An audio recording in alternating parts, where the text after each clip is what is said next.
이렇게 있는 흙들이 있어요. 피트모스 상토라고 하는 종류가 있고요. 그 다음에 코코피트 상토라고 하는 종류가 있어요. 우리가 제일 많이 쓰는 건데, 상토는 가짜 흙이라고 생각하시면 돼요. 그리고 앞쪽에 붙는 거는 그 가짜 흙을 만드는 데 있어서 뭘 썼느냐. 근데 피트모스 상토 같은 경우는 모스, 이끼예요. 이끼를 사용해서 만들었고요. 그러다 보니까 이렇게 생겼습니다. 화이트 이끼, 브라운 이끼 해가지고 뭐 여러 가지가 있다고 하는데, 대부분 우리나라에 수입돼 오는 애들 같은 경우는 이게 브라운색이지만 브라운 이끼가 아니라 화이트 이끼라는 얘기를 하더라고요. 그래서 이제 피트모스 상토는 그러한 이끼를 사용해서 만든 흙이고요.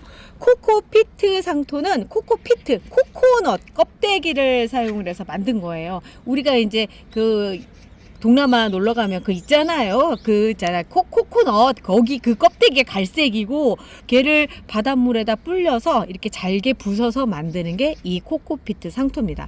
이 두 가지가 가장 많이 쓰이는데, 어떤 때 쓰이느냐면, 피트모스 상토도 사실 이렇게 정식할 때 쓰이기도 해요. 근데 저 같은 경우는 이렇게 삽목컵을 만들어서 이 삽목을 하는 데 쓰고 있거든요.